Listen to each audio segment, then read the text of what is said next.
This episode is brought to you by Allstate. Some people just know they could save hundreds on car insurance by checking Allstate first. Like, to check you have the tickets in your wallet first before you drive 2 hours to the big game.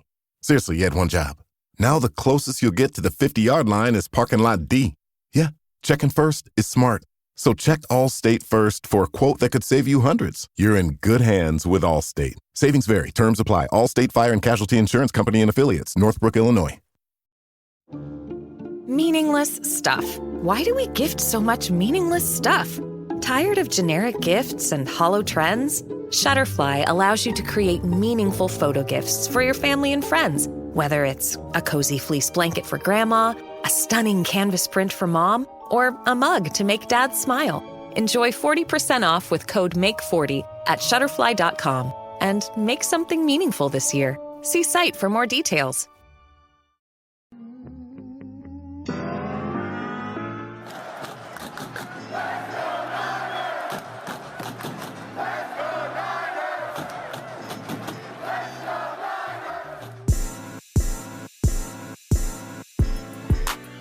Well, that was embarrassing for the 49ers as they lose 28-18 versus the Kansas City Chiefs. They fall to under 500, 3-4 on the year. They fall to now second place in the NFC West. And like I already said, this was embarrassing. The offense didn't come to play. The defense did their job for the most part. And then, like every time San Francisco plays the Chiefs, it is a game riddled by missed opportunities, stopping Mahomes for 85% of the game, then letting him loose late. And, of course, all fingers point back to Kyle Shanahan. So, not a great day for San Francisco, and overall pretty bad day for Brock Purdy. We'll dive into that. Ricky Pearsall made his debut. Where does this team go now that Brandon Aiyuk looks like he's done for the entire year with a pretty gruesome leg injury? We'll dive into that and much, much more. Welcome into the show, 49ers Access. Don't forget to like, share, and subscribe. And let's talk about this game for the San Francisco 49ers. And look, the box score may say you lost by 10 points. You lost this game by a country mile. This game was just over in the first quarter, and even then, it was still a one-score game, a two-score game. At a certain point, this game was 14-12, and it felt like there was a gigantic chasm in between how these two teams were playing. This is a game that I thought San Francisco, although I did say I think they were going to lose this game, it's a game I thought San Francisco could have at least sent a message. Not exactly, that we're back to who we were last year, but more importantly, that we are on the right track. You beat Seattle 2 weeks ago. If you at least give the Chiefs a run for their money and lose in a valiant way, if you will, an admirable way, then okay, you lost to the Chiefs, they're undefeated, they're 5-0 reigning Super Bowl champions. So what? Cut your losses. But this loss was just embarrassing from the get-go. Let's start at the top here. Let's talk about Brock Purdy. Brock Purdy, this is his second worst game as a pro, dating back to Christmas Day last year against the Ravens. This was his worst game so far this year by far. Brock Purdy, and I feel very comfortable saying this, Brock Purdy was absolutely terrible in this game for the 49ers. In the first half, he looked overwhelmed. He was making poor throws. He was locking onto his receivers. It was a very, very bad day for Brock Purdy. Walking into the year, the conversation was he never loses to the same team twice. Well, you lost to the Vikings already this year, and you just lost to the Chiefs. And this one looked just like Purdy had no idea what was coming. It was like Steve Spagnuolo had San Francisco's playbook. It was as if Steve Spagnuolo knew exactly where Brock Purdy was going with each throw, and Brock was doing nothing to help his case. He was throwing into windows that were non-existent. There were three defensive backs dressed in the red and yellow that are the Kansas City Chiefs jerseys, and there was no red and gold in sight. Brock was staring down guys. He was hiking the football and locking on to receivers, not even looking at the reads. It was a bad day, but that was the first half. Second half, there was some better things, but that's when the interceptions started to pile up, right? Threw a terrible interception in the first half San Francisco special teams gets the fake punt stop. Wow. Awesome. You're on Kansas City's 45-yard line. It's a perfect opportunity to take advantage, to capitalize on the mistakes that KC made. Took a gamble on the fake punt. Your team surprisingly stopped it, unlike the Rams game earlier this year where they knew a fake punt was coming and didn't stop it. You stopped Kansas City's fake punt. What a perfect chance to make a statement early that this game is not going to be like the previous ones you played against the Chiefs. On the very next throw, Brock Purdy throws an interception. Not later in the drive. It was the very next throw. A wasted opportunity. Not great. Later in the game, it's 14-12. It's 3rd and 6. Purdy just blatantly misses Ronnie Bell, throws his second pick of the day, and I get it. It seemed like there was miscommunication. Obviously, there was, but Brock Purdy blamed himself for that. Kyle Shanahan said in his post-game press conference that, that was a bad throw by Brock Purdy. He just missed him.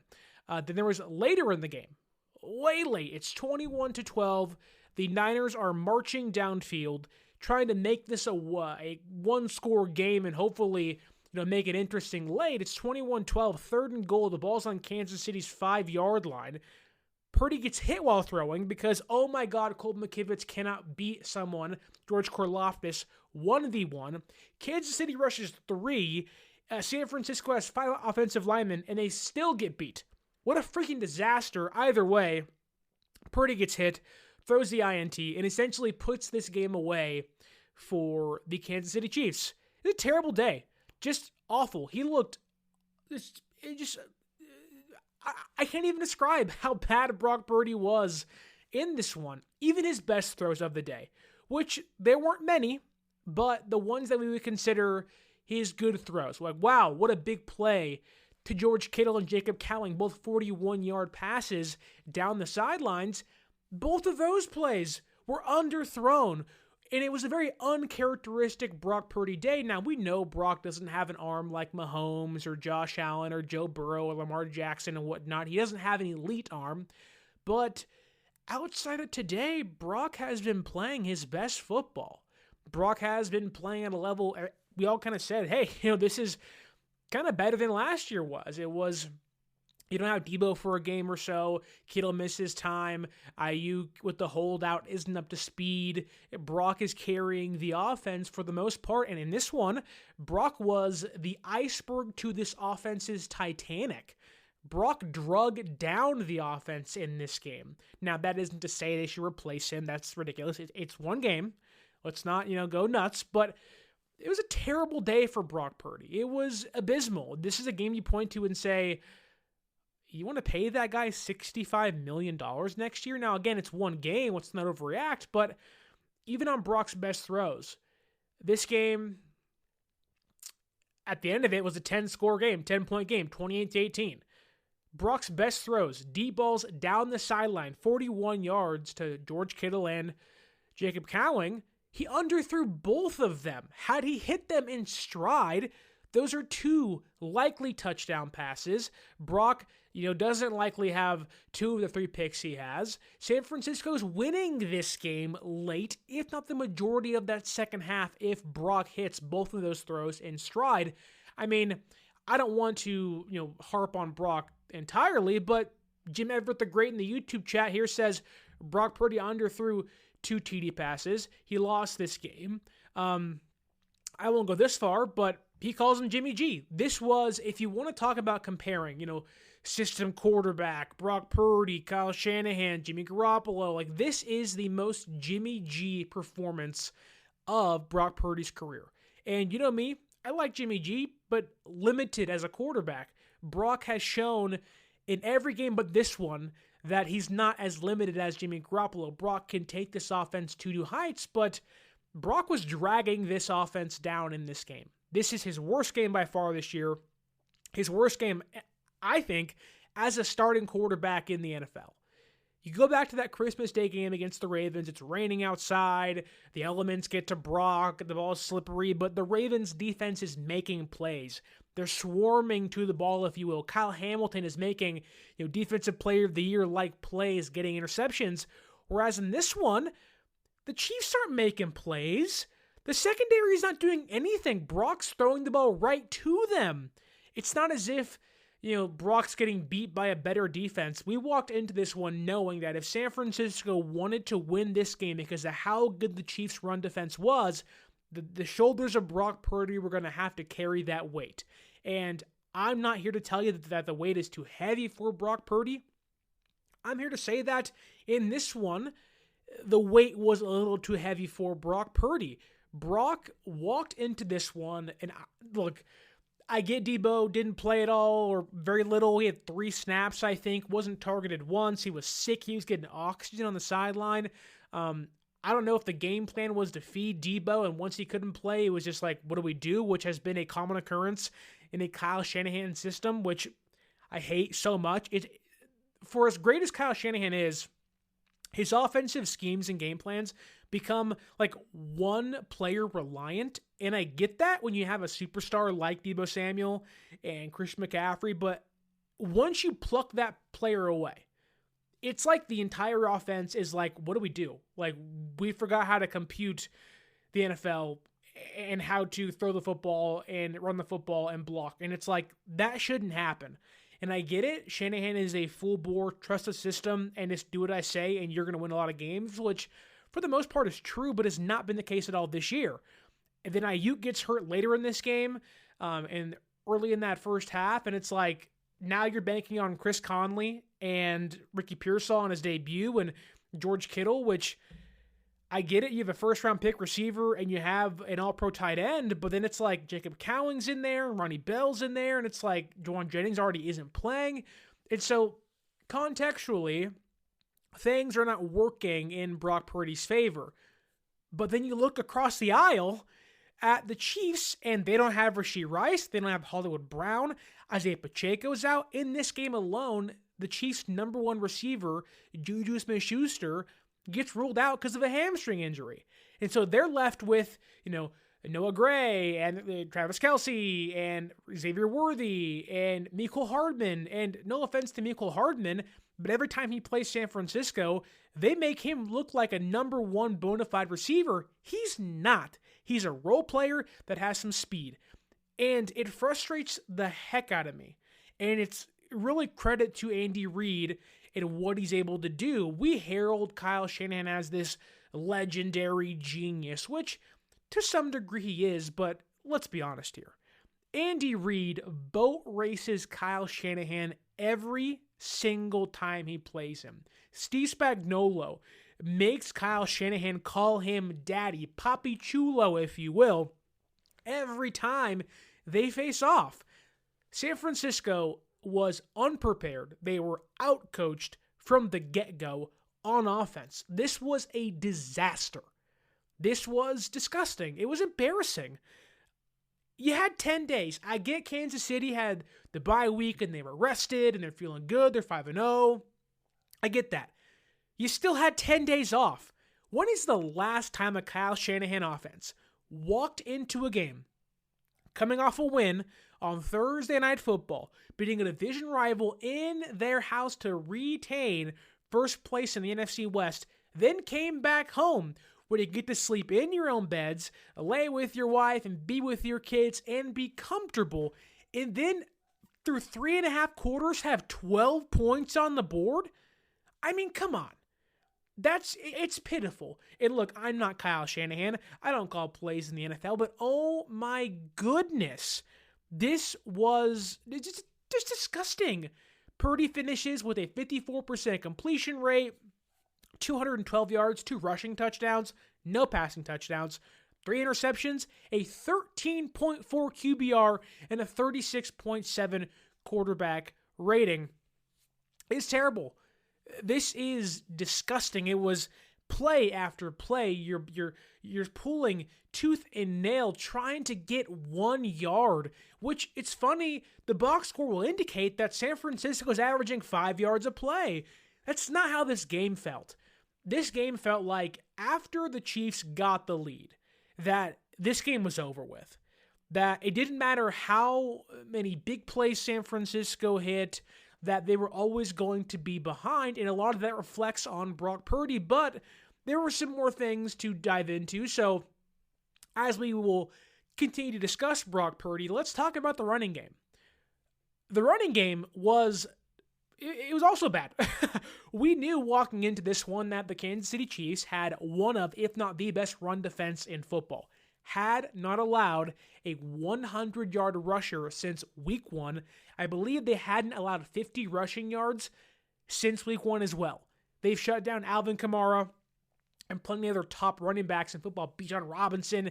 It was like, you are not going to run the football against this defense. And we talked about spreading the Chiefs out wide, not exactly going like 5 wide, but, and while that conversation also with the forethought of you're going to have Debo and Aiyuk and Pearsall and Cowing and Conley and Kittle at your disposal, I get it when you lose Debo and then you lose Aiyuk, but even early in this game when you had Aiyuk on the field still and you had Kittle out there, like the 49ers, it felt like they didn't even have a game plan to go against the Chiefs' weaknesses. The Chiefs run man coverage, they run press coverage, cover 0, cover 1, cover 2, and still, to this day, the Niners have yet to be able to figure out Steve Spagnuolo's defense to beat a defensive back 1v1. Debo Samuel, that's not going to be the guy that does that. But Brandon Aiyuk is supposed to be the guy you're paying $30 million to separate. And just like, 8 months ago in the Super Bowl, he's getting locked down. Pearsall, debut. It's a debut for a young player. The expectation shouldn't be, he's built for this. It's like, no, he's getting his feet wet. He was shot 49 days ago. Like, what can you do? And continually, again, Shanahan's running wide zone and bunches, and everything is like so close to the quarterback at the line of scrimmage, and you're like, spread these guys out. Give yourself some space. And later in the game, when San Francisco kind of found some momentum, although it didn't last long, you saw them spreading Kansas City out, getting these comebackers and these crosses over the middle and hitting Kittle downfield and Cowing downfield because they were getting guys 1v1 and they were having their young players and their star players hit some good routes. But early in this game, it was like Shanahan was forcing that I don't care what the Chiefs call, I'm going to make sure this wide zone scheme works. I'm going to prove that it works. And it just doesn't. The Chiefs from the get-go were stuffing everything Jordan Mason had to offer. It was Williams was getting beat up. Banks was getting beat. Brendel was terrible in this game for the most part. McKivitz was awful. Pooney was okay, but still not a great day for him. It's just bad. 14 carries, 58 yards, 4.1 yards per carry when it was all said and done for Jordan Mason. There was some bigger runs late in the game, but at that point it was like, what are we doing? Like you cannot take a square peg and try to jam it into a round hole and expect to win games like that. So that was kind of the beginning of like, what are we doing? And you add in Purdy struggles and it's like, holy hell. Like, it's going to be bad. I get Debo Samuel sick, Does that hurt? Yeah, he's getting oxygen. It seems like that developed during the pregame, and it just escalated really bad once he tried to play, which you can't prepare for that. But again, that goes back to the Browns game last year, right? Where the Browns were a great defense last year. Jim Schwartz owns Kyle Shanahan for what it's worth, but you lost that game by a field goal. And Debo's in that game early, then gets hurt, and the entire offense is like, okay, Kyle, what do we do? And Kyle doesn't have the answer. Now, it is never Kyle Shanahan's fault when players don't execute. He can draw up the perfect play, put the perfect play out there, and if Brock Purdy throws a bad throw, defense makes a great play. Like, that's not on Kyle. But I have to ask you, when you watch a game like this, when you've watched this 2024 iteration of the San Francisco 49ers, what has been one of the common occurrences each and every game? At least in the last 3 for me, it's been the defense doing their job early, holding the Cardinals to 10, 13 points before halftime, holding the Seattle Seahawks, getting turnovers, and allowing the offense to kind of get itself going while they start slow. In this game, very similar, right?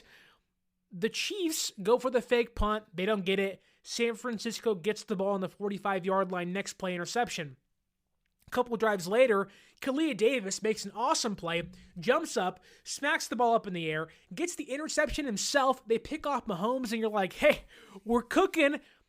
And the offense doesn't do anything with it. And then later in the game, San Francisco picks off Mahomes again, and they finally get some points. But I can't tell you how many times, go through the game log, San Francisco's defense, I thought, came to play. I thought San Francisco's defense did their job. You go to the box score, I mean, Mahomes in this one had 154 passing yards. Like, they held Mahomes in check.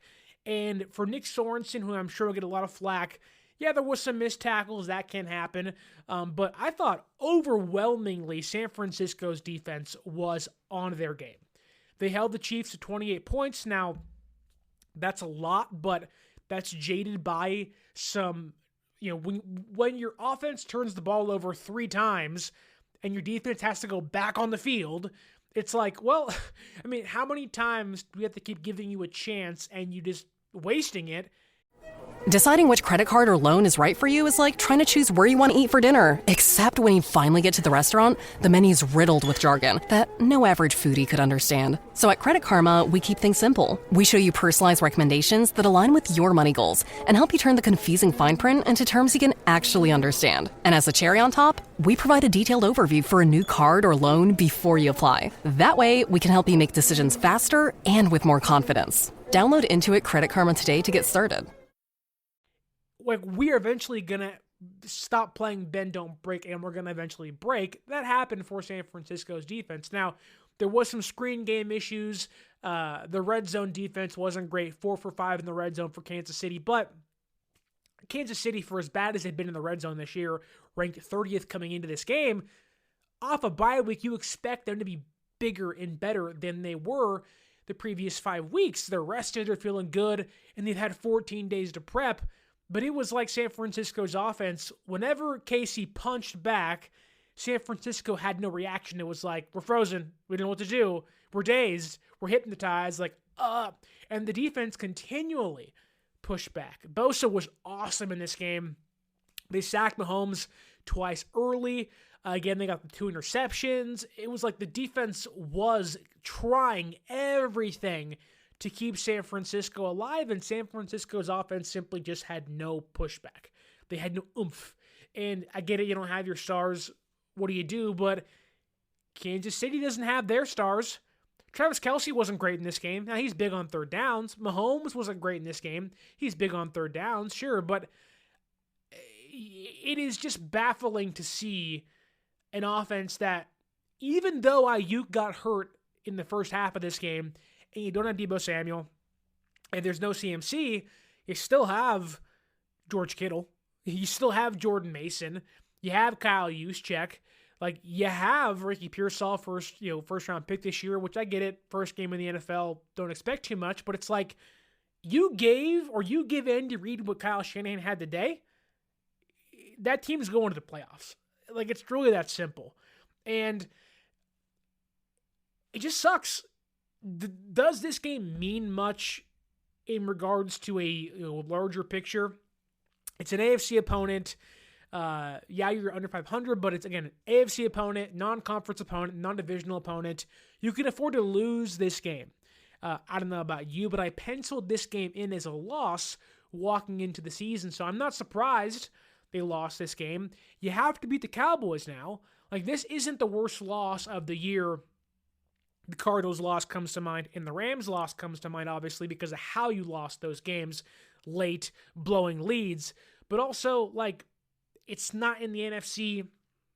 It shouldn't cost you playoff seeding, but I think emotionally, I think, at least the fan in me certainly sees it this way, where it's like every time the Niners play the Chiefs, they have them. They're locking Mahomes down. They're getting interceptions. They just do not capitalize on the opportunities given to them by the opposition. And it's been happening all year long. Go to the Cardinals game 2 weeks ago now, okay? Man. 2 weeks ago, Niners offense is struggling. They're just they're stuck in the mud. They're not getting much going. The defense continually is holding the Cardinals back to field goals. And in that game, last drive for the Cardinals, where they hit the game-winning score in the field goal, San Francisco's defense held them to that field goal, giving the offense an opportunity to answer. What does the offense do? Throws a game-losing interception. Well, that's not great. Wow, offense doesn't answer. In the Seahawks game, Mustafa gets the pick early. The offense can't score. They're sputtering. Late in the game, Seattle finds their groove off of the kick return touchdown by Laviska Shenault. They get momentum. The offense is like, oh, okay, 3 and out. Crap, here we go. The defense saves the day. It gets the interception by Renardo Green. Then finally the offense answers. It felt like that was the monkey off the back moment. San Francisco regressed in this game. And Devin says here in the YouTube chat, Cap, y'all surprised, Niners are favored. The Niners shouldn't be favored. They shouldn't have been favored in this game. I'm shocked they are 5.5-point favorites against the Dallas Cowboys. I get it. The Cowboys aren't having a great year, but my goodness. The way the Niners have played this year, they haven't earned being favored. They are so inconsistent. The offense put up 18 points on 10 days of rest when they seemed relatively healthy walking into this one. You had 10 days off. Jordan Mason played. Ricky Pearsall was back. The vibes were good coming into practice. Oh, man, it felt like a normal week for San Francisco. This offense tightened up. They froze when they had to answer and play Steve Spagnuolo's defense. And Spags continues to haunt Kyle Shanahan. It feels like a mental block. Now, that's just me. I'm not there. But this game for Niner fans, for me, was like Mahomes is having one of the worst years, the literal worst year of his career. You want to beat them? Now's the opportunity. You wish you would have had it in 2 Super Bowls, but I digress. Now's a great chance. He was having the worst touchdown to interception ratio in his entire career. The worst touchdown percentage, the highest interception percentage, the lowest yards per game, the lowest rating coming into this one. And in this game, Mahomes didn't have a passing touchdown. He threw 2 interceptions. This year, he was 6 interceptions to 6 touchdowns coming in. He leaves 6 passing touchdowns because he had 0 today and 8 interceptions. San Francisco's defense continued to answer the call. In big moments, needed big-time stops. They continued to give the Niners offense every chance to answer. And it was like they just left the phone on the line and said, man, picking it up. They fell asleep at the wheel. It was terrible. It was a terrible loss for San Francisco. But I thought the defense to me did play well, though. I thought Clea Davis had they had the INT early. I thought Bosa was awesome. I thought that Bosa was wrecking shop early. I think the last 3 games, this defense has kind of come to life and played their best 3-game stretch so far where, I'm really not too worried about the defense going forward. I am much, much more concerned about getting the offense going. If you can't score points in the NFL, you're not going to win games. Now, I wouldn't expect this defense to win, 13-0 or 10-13, but if the offense can't score more than 18 points or 12 points through 3 quarters, you're like never going to win. and I get it. This is the best defense they've played all year, but this is also the worst San Francisco's offense has looked all year. It's just like, I thought San Francisco's defense, the run defense, held up relatively well. The box score won't tell you that, but that last drive for Kansas City is kind of what ruined that for them. Samaje Perine and Carson Steele were just going wild off of them, but that's late in the game, 4th quarter, last drive, we're down by 2 scores at that point. I thought Fred Warner had a relatively solid game. It was nice to see D. Winters out there, but then those 2 guys on one of the biggest plays of the game, a 33-yard run by Patrick Mahomes where Warner misses a tackle, and you're like, okay, that's not great. How'd you do that? That's uncharacteristic of him. Then D. Winters kind of gets pump faked and then just whiffs completely, and Mahomes goes for 33 yards downfield, and you're like, every single time you have this guy dead to rights, somebody whiffs. I thought this was Charvarius Ward's best game. He wasn't great in the running defense department, but I thought as a pass defender, his best game so far this year.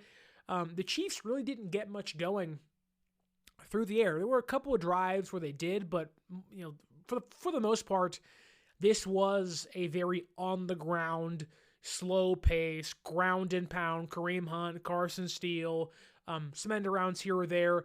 There wasn't much explosion, which was what we thought was going to happen. It was okay. The Chiefs aren't going to be this team that puts up 30 points. They almost did, but they didn't put up 30 points.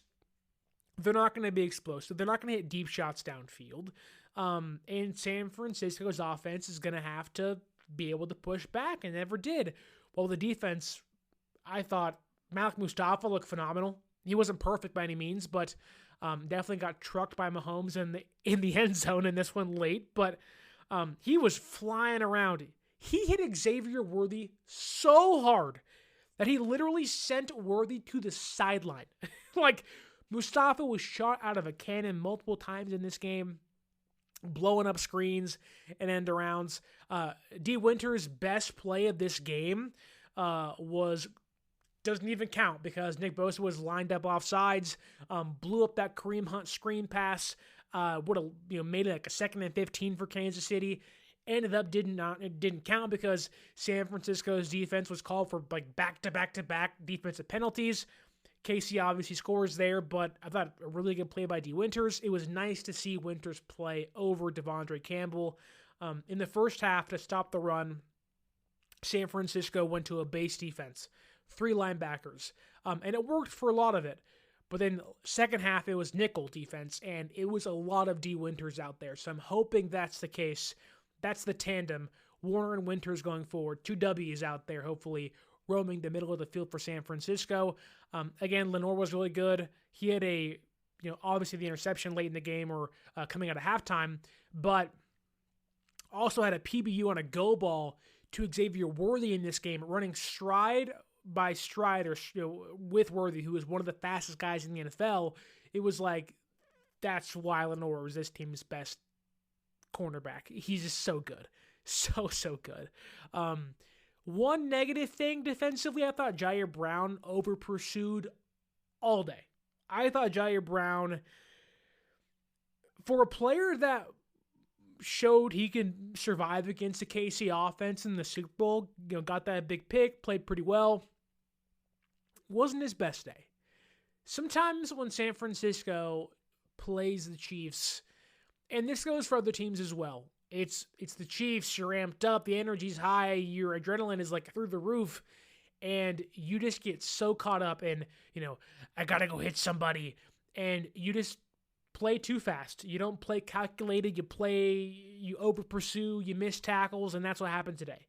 The missed tackles have been a problem for the last couple weeks, but they've survived mainly against the Seattle Seahawks. But if I were to tell you, what has been San Francisco's, I guess you can say, premier win this year, what has been the notable win they've had, you beat the Jets, who are still a mess, you beat the Patriots, and you beat the Seahawks. The Seahawks are okay, but not a great team. The Jets aren't a great team. The Patriots are terrible. You've lost to the Vikings, who are 5-1 now. You lost to the Rams and the Cardinals, who are divisional opponents, and now you've lost to the Chiefs.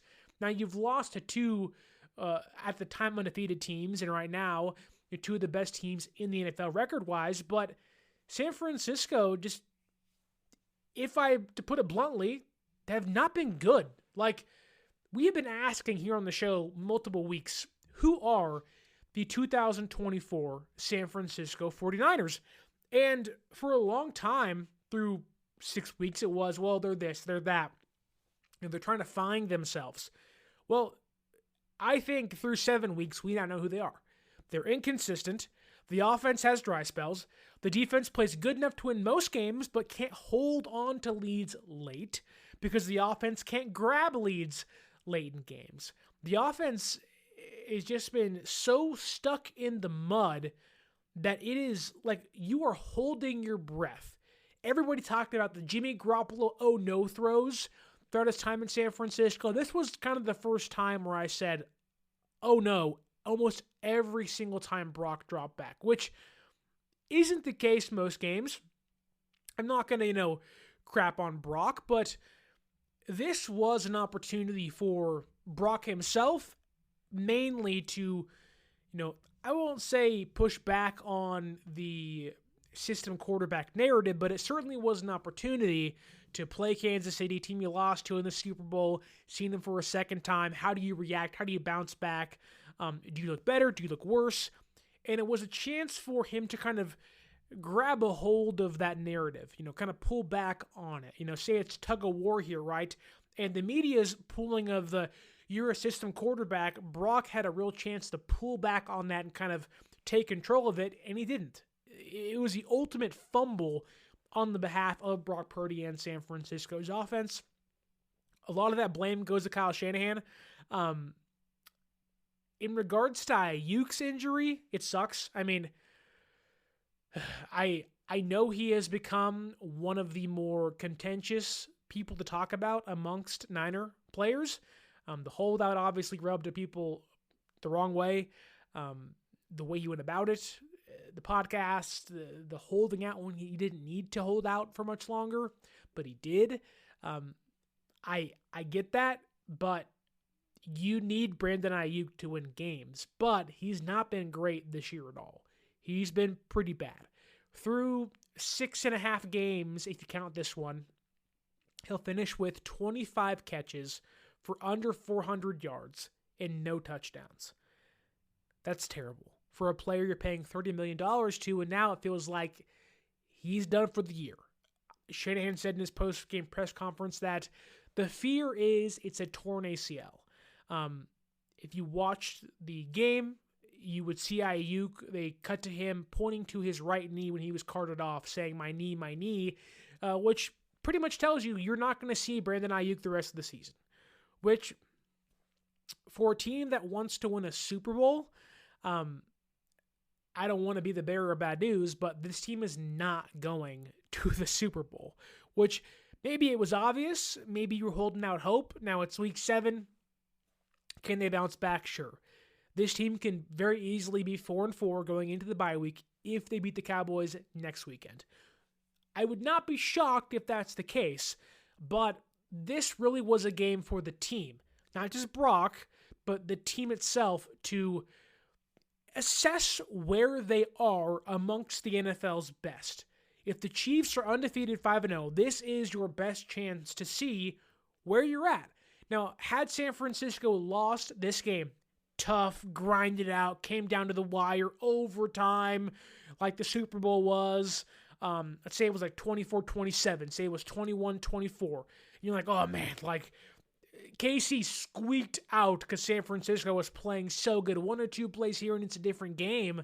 That wasn't the case. My biggest complaint in regards to San Francisco losing this game isn't that they lost this game. I expected them to lose this game, but it's how they lost this game. They had Mahomes dead to rights. They were doing everything they were supposed to do defensively. And the offense continually let them down. It wasn't the fact that you block or you hold the fake punt, then you hit a 55-yard field goal, then a couple drives later, you give Mecole Hardman a 55-yard punt return, then you miss a PAT later. Kyle Shanahan not going for 2 when it's 14-12. Why are we not just doing the most obvious decision-making of all time? If you're down 14-12, why are you kicking a PAT?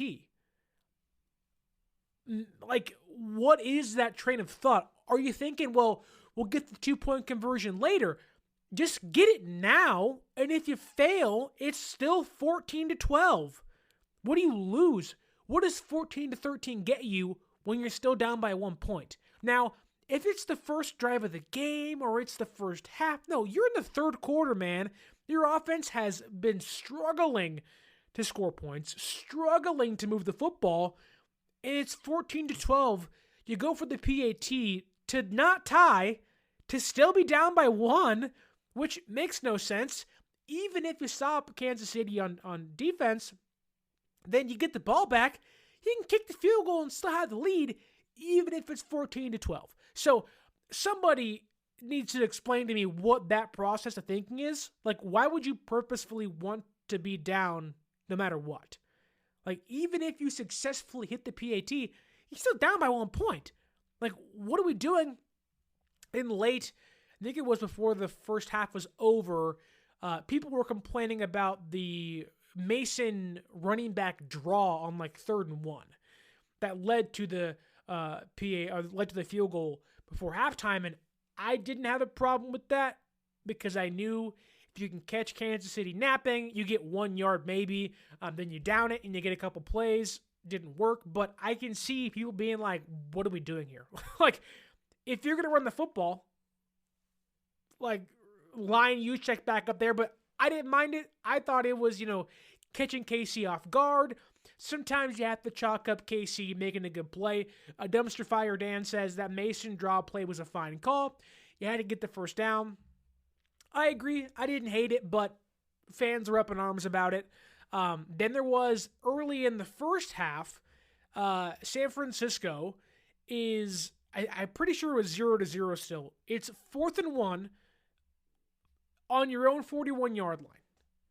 And you're near half field, and it's like, okay, you just watched KC go for the fake punt and not get it. It's 4th and 1. Do you trust your offense to get you 1 yard? Whether it's a quarterback sneak, whether it's a fullback dive, a run to Mason. I get it. It's early in the game. You don't want to give KC the ball in the middle of the field on your side of the field primarily, but people were complaining about that. I didn't mind that so much. My biggest complaint was the PAT. Like, what are we doing here? But San Francisco just couldn't run the football. Like, San Francisco was just like, every run they had, there was always somebody in the backfield. You had Aaron Banks and Eric Saubert on pull blocks, just missing a defender. And you're like, what? And that was a passing play, but you're like, oh my God. Like, 2 of you guys are there and you can't stop anybody. Like,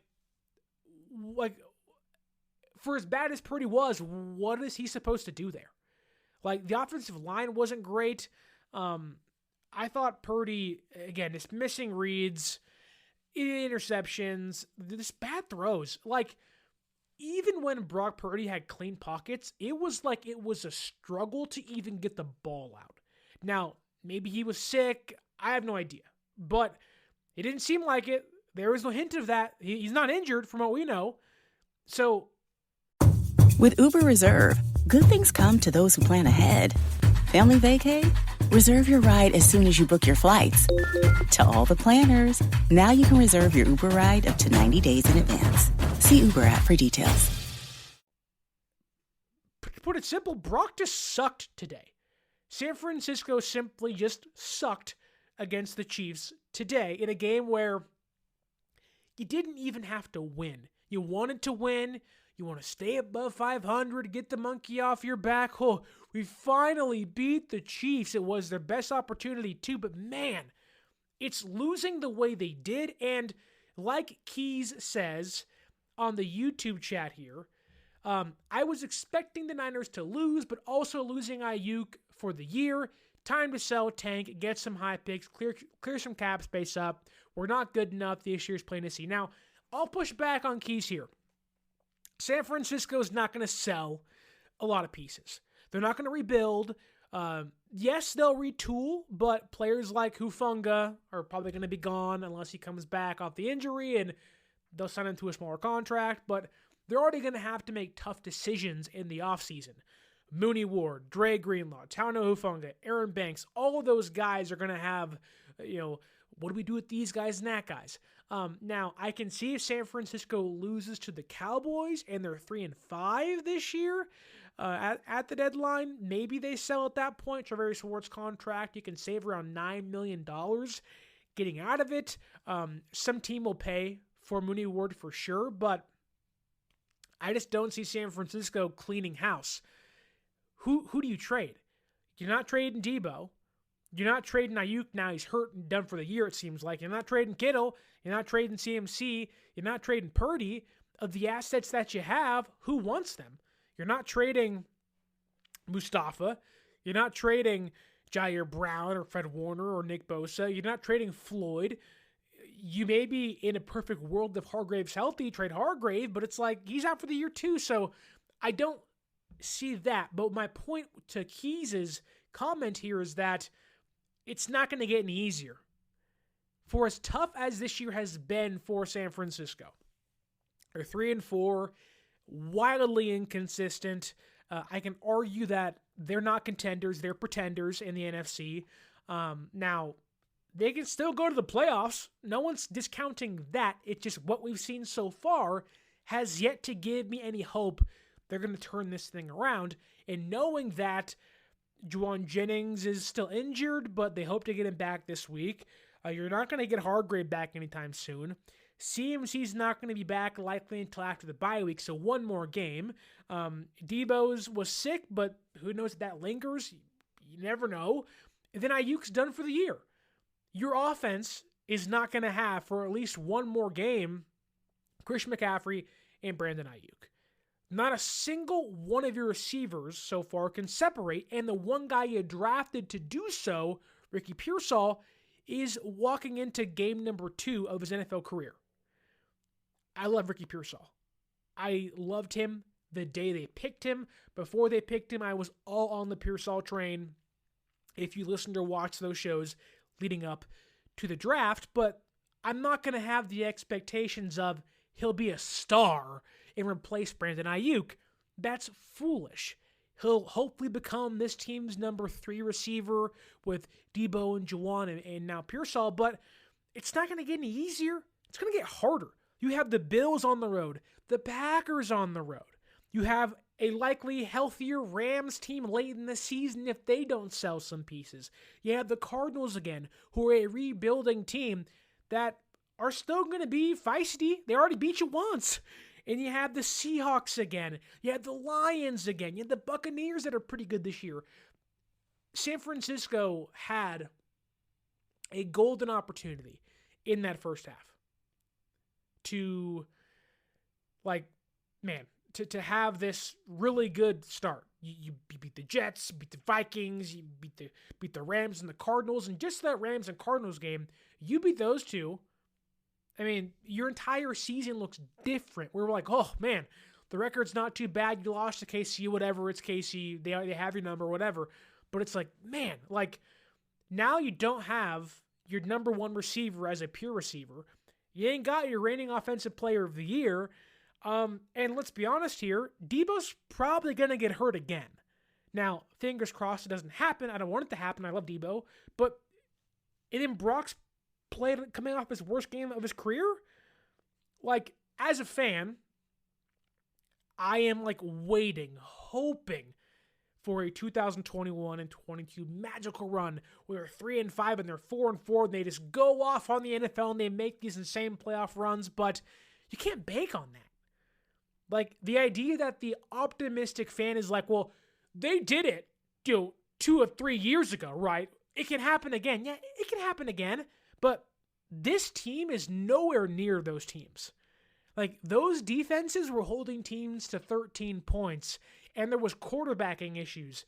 This year, your quarterback's fully healthy, but your offense can't move the football at a rate that is consistent enough to win games. You can't make field goals. Special teams is still a mess. Brian Schneider still has a job. I don't know why, which that's not going to change, unfortunately. That's just who Kyle Shanahan is. But it's man, oh man. And to Key's point in the comment, Debo and Mooney Ward can be dangled for anything at this point, especially, but take Debo. You lost Aiyuk. You don't have CMC. You're not trading Debo Samuel. This team still believes they can win the whole thing. For maybe as dumb as that sounds on the outside, on the inside, they have to believe. They paid Leonard Floyd, Yetur Gross-Matos. They paid Brandon Aiyuk. They paid Christian McCaffrey a raise. They raised Trent Williams money. They redid Deebo Samuel's contract. This team believes they can go all the way, which maybe they can, but you're not trading any stars if you believe that. You're not trading away people that you believe that can help you win if you think a run's around the corner. Now, is it? Maybe it is. Maybe once Christian McCaffrey comes back, fingers crossed, everything's better and different. But even then, if Ayuk's ACL is torn, which it seemed like is the case, this offense has no separators. Like, they already couldn't beat man coverage against the Chiefs with Aiyuk. What am I to believe they're going to beat man coverage without Brandon Aiyuk? And again, I love Ricky Pearsall. Everyone's worst nightmare says here that Larry Krueger says Pearsall will be like Randy Moss. I love Larry Krueger. Good guy. Used to be coworkers at 957 The Game. No. Ricky, for as great as Ricky can be, the ceiling is high. And again, I love Larry. He does his own thing, which is awesome. But Ricky Pearsall is nothing like Randy Moss. He is a slot receiver, pure separator, and he got great hands. But even in this game, for as good as Pearsall, and look, it was awesome to see Pearsall back out there. He could have died. He could have died, and he was out there. What an incredible story. Just awesome to see. Like, man, it's like, oh, like it opens your eyes to like what life can be.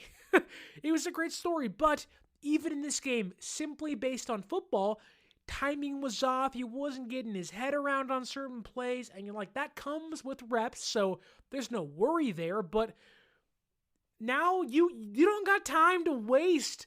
You've lost 4 games. Now Aiyuk is out and CMC. Like, you need young guys to step up now and not just play these role spots. Not be, okay, you're the 4th, you're the 5th receiver, you're the number 2 or 3 running back. No. You are the number 2 guy now. You're the number 3 guy now. You're asking young players that are unproven, that in Pearsall's case has played 1 NFL career game, to now be your number 2 receiver. I love Ricky, but the expectation wasn't he'd be that this year. Maybe he answers the call. I firmly believe that there is a great receiver in Ricky Pearsall somewhere.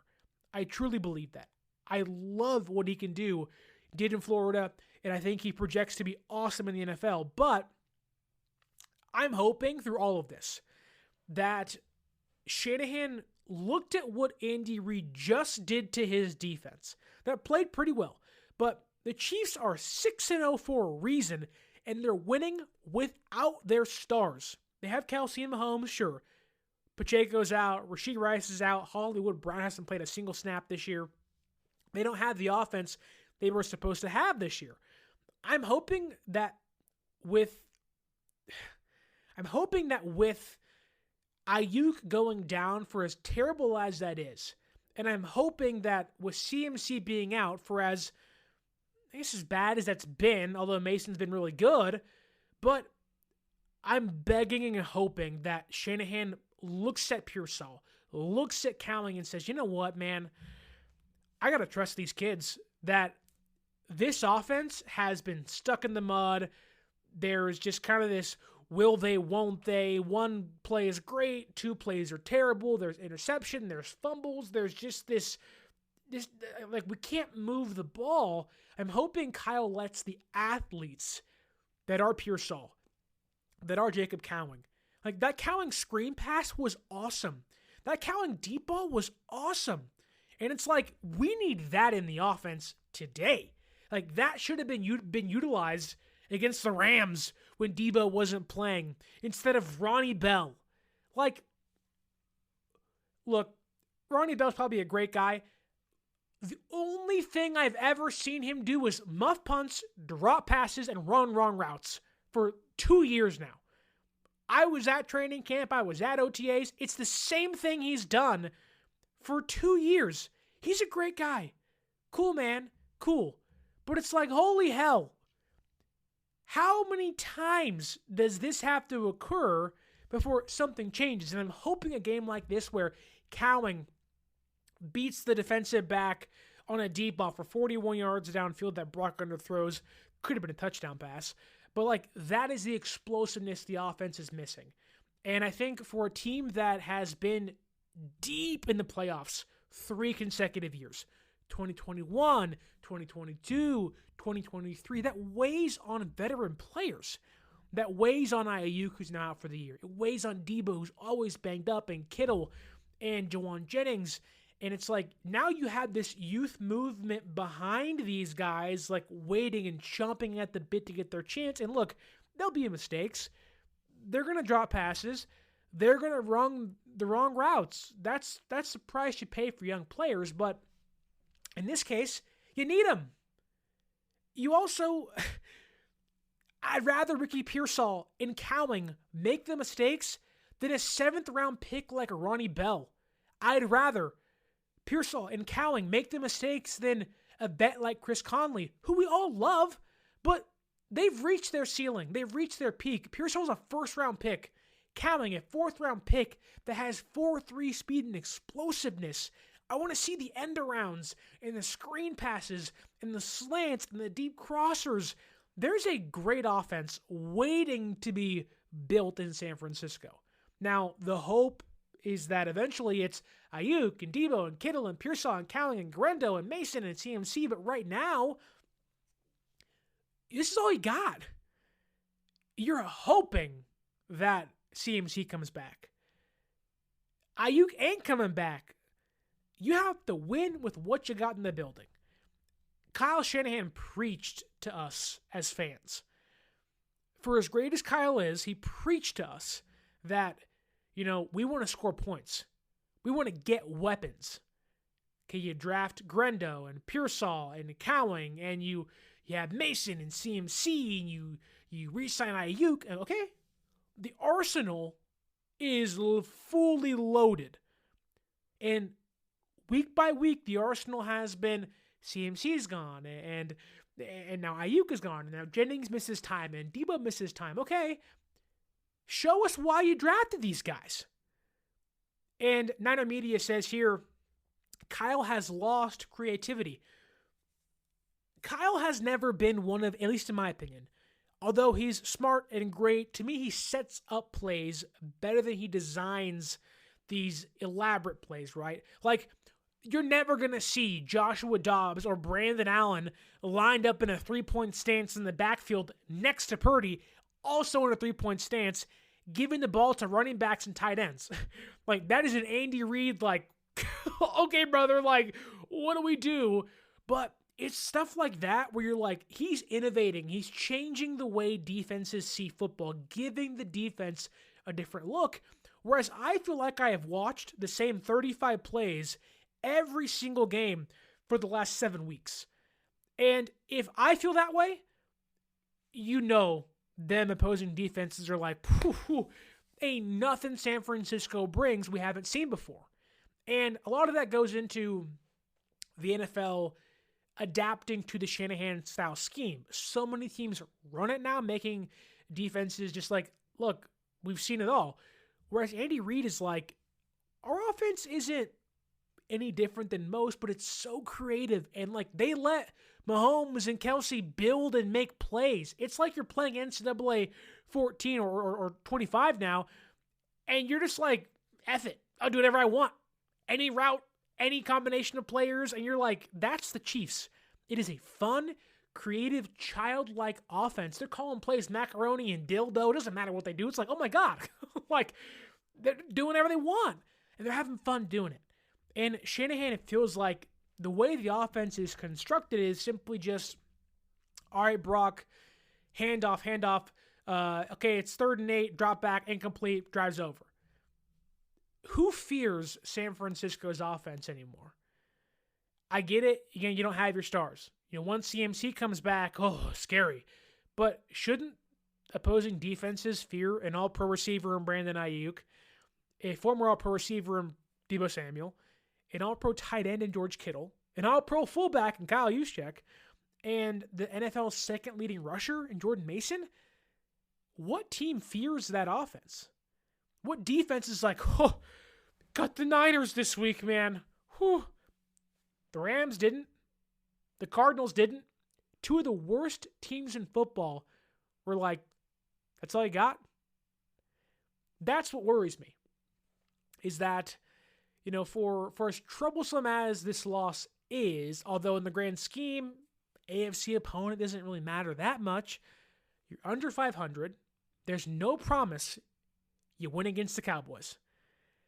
They're off their bye week, and everything San Francisco has shown us, like, they are a different team any given Sunday. Every drive is a whole new facet to how they're going to blow this one, right? And there are times I just want to put my head in my hands and say, what is going on? Like, this team on paper is so talented. It's too good to be this bad. This offense is way too loaded to be this. Like, they just lack firepower. They lack punch. But on paper, they have the most punch in the NFL. Like, they got nuclear weapons offensively, and they're shooting pea shooters. They're shooting blanks, man, like a 45-year-old guy on Viagra with prostate problems. Like, what the hell's going on? Like, this should not be the case. And we are seeing worse teams. The Commanders, with Jaden Daniels is cooking everybody, but they got Dynamie Brown and Terry McLaurin and Austin Eckler and Brian Robinson. We're watching offenses led by Cliff Kingsbury. Whether you're ordering wings for the game, whipping up a 7-layer dip, or ordering pizza, there's something about football that makes you want to eat.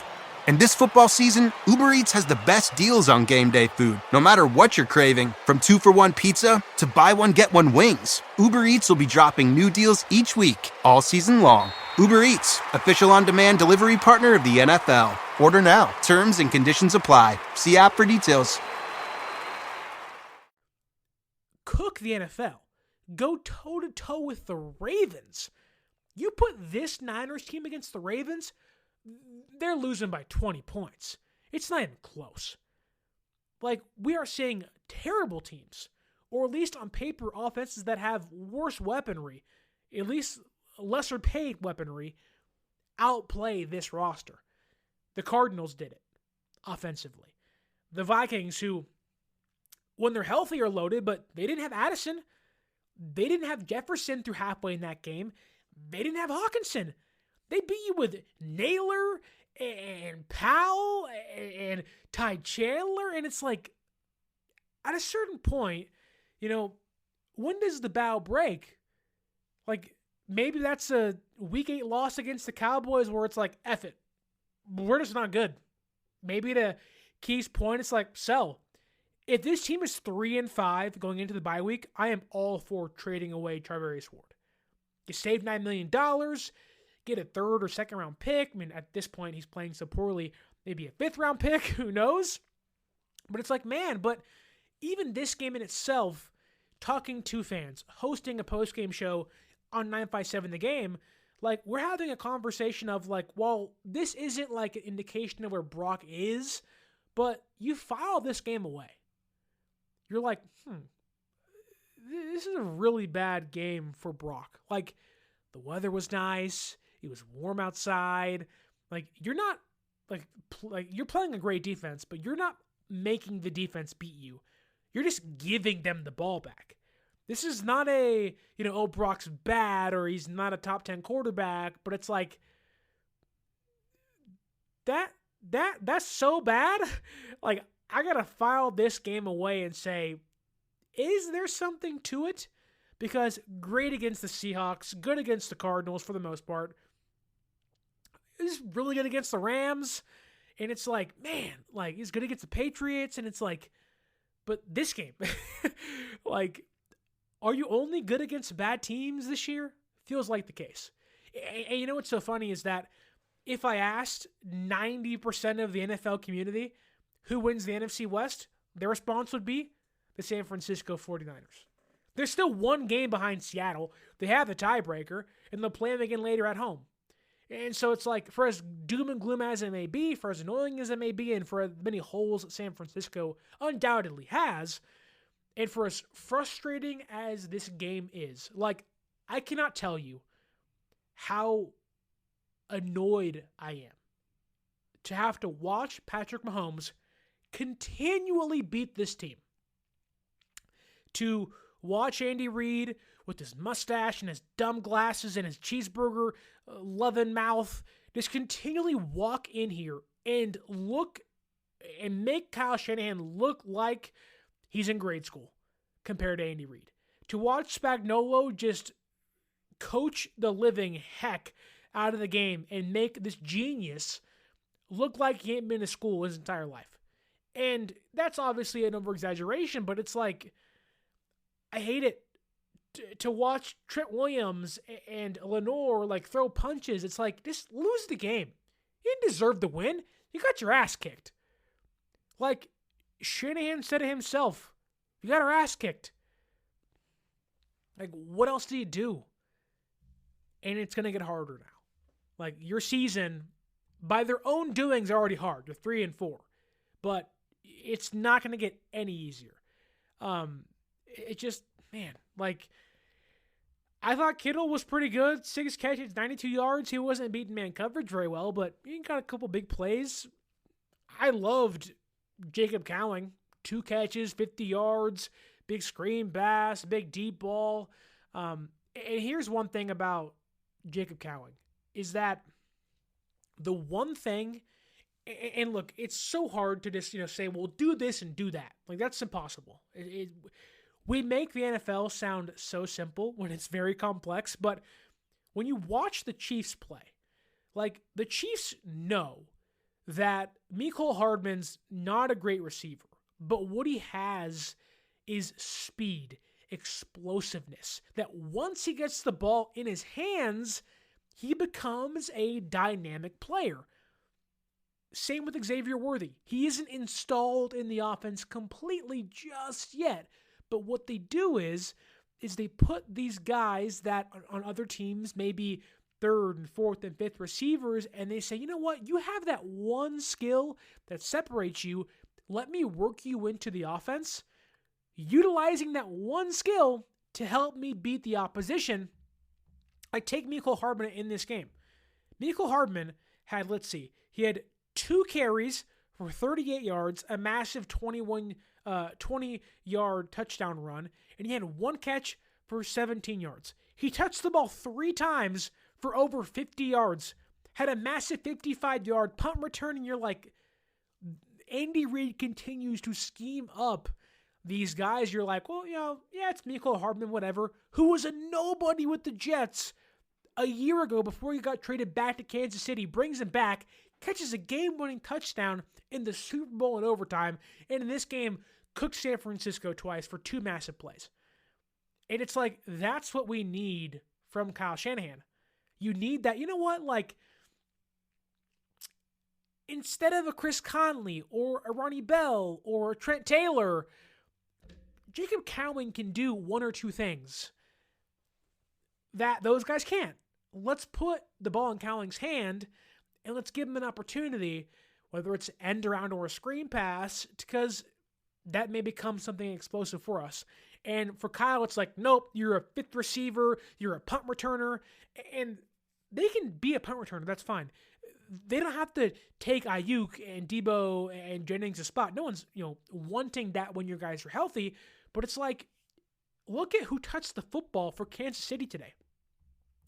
1, 2, 3, 4, 5, 6, 7, 8, 9, 10, 11 different players touched the football, or 10 different players touched the football for Kansas City's offense, not named Patrick Mahomes.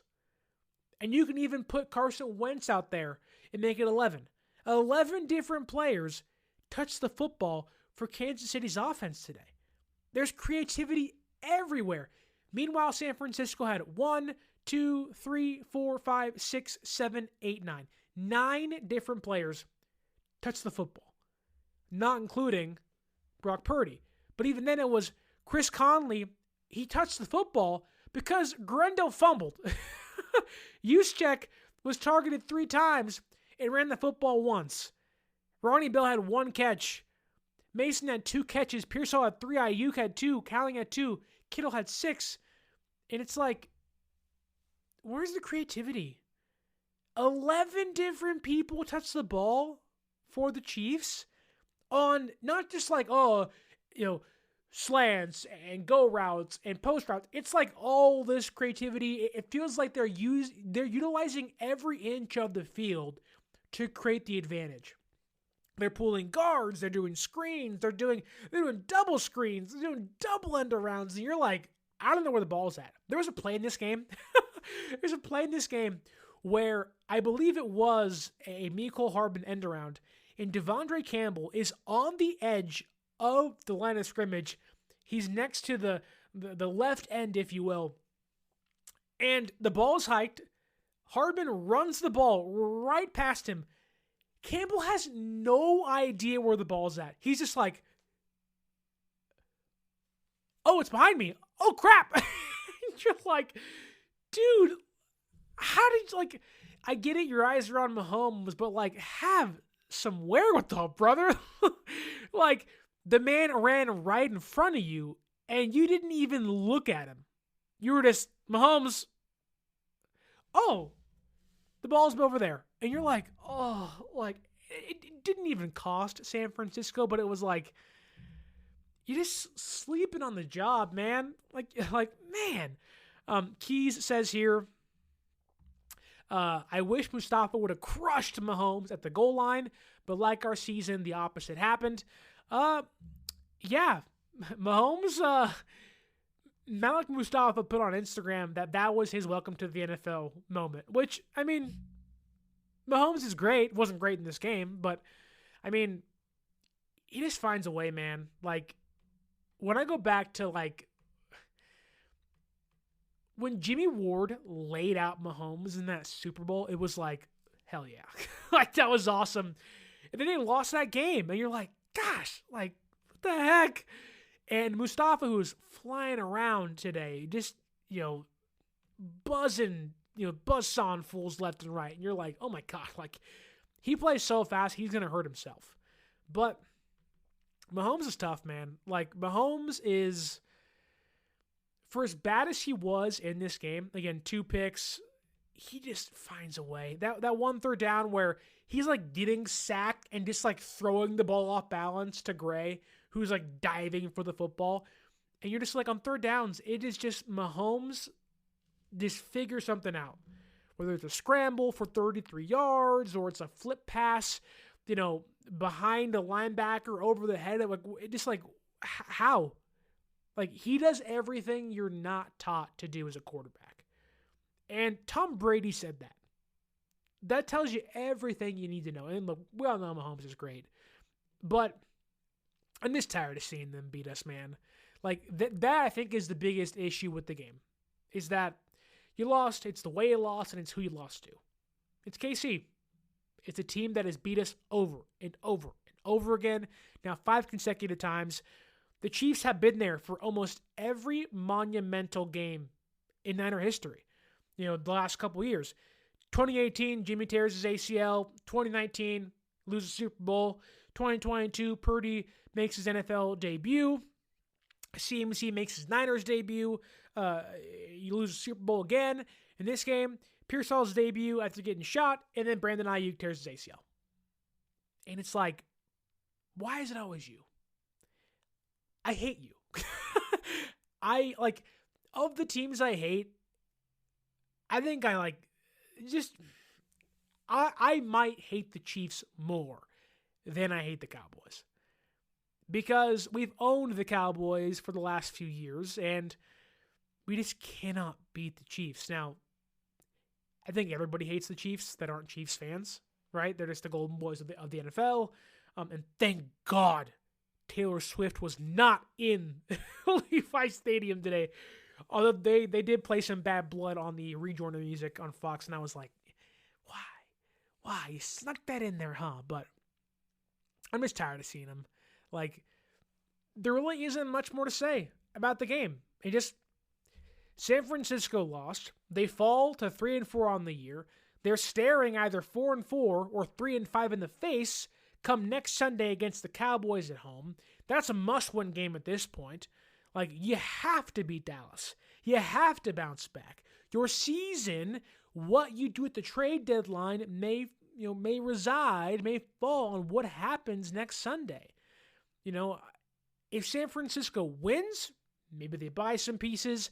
If they lose, maybe they stand pat and they bank on Greenlaw coming back and CMC coming back and Debo getting healthy and Juwan's getting healthy and the emergence of Pearsall and Cowling to help carry the offense, and or you go to 3-5 and you're like, wow, we're not good. And it's like, can we still win the NFC West? Like, that's the thing, is that like they've been lucky enough the NFC has not pulled away just yet, but the Packers are 5-1, I think. The Lions are getting hot. The Vikings, who lost today, are still 5-1. Like, teams are going to start making that leap to 5-1 and 6-2 and 8-3, and San Francisco's like, wait up, we're 5-4, wait up, and it's like you can't keep playing catch up. Before you know it, ain't nothing to catch, and your season's over with. So this game sucked, hard to lose, tough loss. They got their ass kicked. It was embarrassing. Purdy was terrible. The defense, for the third straight week, did their job good enough to play winnable football, and the offense could not pick up the pieces and do their job. That is as simple can be. They lose their 5th straight game to Patrick Mahomes. They fall to 3-4 on the season. And next Sunday, must-win game against the Dallas Cowboys. The rivalry renews. And it is just, what do we say? The season has not gone as expected whatsoever. This team wants to be Super Bowl contenders and be in that conversation. Even if you lost today, playing just competitive football would have gone a long way to make me believe. I didn't think this team was going to win coming into the year. A Super Bowl. I didn't think they were going to win this game this year on the schedule when it got revealed last year, but I never thought it would be 3-4 at week number 7. The expectations are far from reality, and this team has a lot of work to do. This is not we don't know who we are. We know who you are. It's not a good football team. There's a good football team in there somewhere, but it's going to take everything they have to pull themselves up by the bootstraps and make that push towards 4-4, then get CMC back and Greenlaw back and hopefully 5-4 and start to climb up that mountain once again.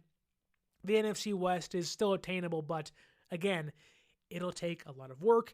I want to thank Keys, Val Ramos, Niner Media, Peter Keys Jr., everyone's worst nightmare, Dumpster Fire, Dan, who else is in here? Jim Everett the Great, and Devin Norbu. Thank you so much for watching. Hopefully you all like, share, and subscribe. Tell me what you thought was the biggest issue in this game against the Chiefs. Was it Brock Purdy? Was it the defense? Who do you blame for the loss? And do you believe the San Francisco 49ers can turn things around? Tell me down below in the comments.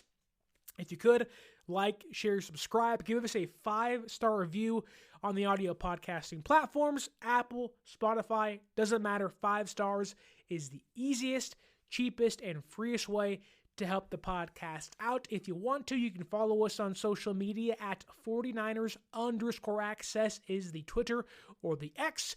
49ers.access is the Instagram. And if you want to go to that Niner Cowboy game next Sunday, or let's say you're a big baseball fan, you want to go watch the World Series live in person, Dodgers and Yankees, gross. You want to watch those two teams play in the World Series? Go to SeatGeek.com, find your tickets that you like, put in promo code 49ersaccess, 49ERS, ACCESS at SeatGeek.com and save yourself $20 off your first purchase. And if you are waiting idly by to see what happens with Brandon Aiyuk, don't check Twitter, don't check ESPN or Fox or Sporting News, whatever you'd go into, clutch points, if you will. Go to sportspider.com. They organize podcasts, latest YouTube videos, and news articles all in one place by your favorite team. So go to sportspider.com. Whether you're a Chiefs fan, Niner fan, they're going to have you covered. I hope everyone has a wonderful, wonderful Week 8 coming up. We can put Week 7 behind us, leave it in the rear view mirror. You know this team's going to have to do that if they want to bounce back. But we have football on Monday night, which I guess it's 12:11 in the morning right now. So I guess there's football tonight. Cardinals play. Hopefully they lose that game. That'll help San Francisco in the standings. Let's go to sleep, put this behind us, and beat the you-know-what out of the Dallas Cowboys next Sunday. Maybe this game pisses San Francisco off so much they just come out of their shell. How about 42-10 again? Wouldn't that be something nice? Go into the bye week, 42-10. Wouldn't that be something? I appreciate you, Anthony C, saying keep going. Good show, man. I really appreciate it. You can check out all the podcasts I do on YouTube or the audio podcasting platforms, but I have to go to sleep. I have to be up in 4.5 hours and take my wife on a field trip to work, so I gotta hit the hay. But thank you all for watching, liking, sharing, and subscribing. And hopefully next time we're talking a Victory Monday for the San Francisco 49ers. But again, thank you all so much for watching, listening, sharing, and subscribing. Tell your friends, tell your mom, tell your dad, tell every Niner faithful you know. Come to 49ers Access. We are live after every single game, and we preview every single game leading up to Sunday, Monday, and Thursday nights. But my name is Sterling Bennett, and until next time, stay faithful.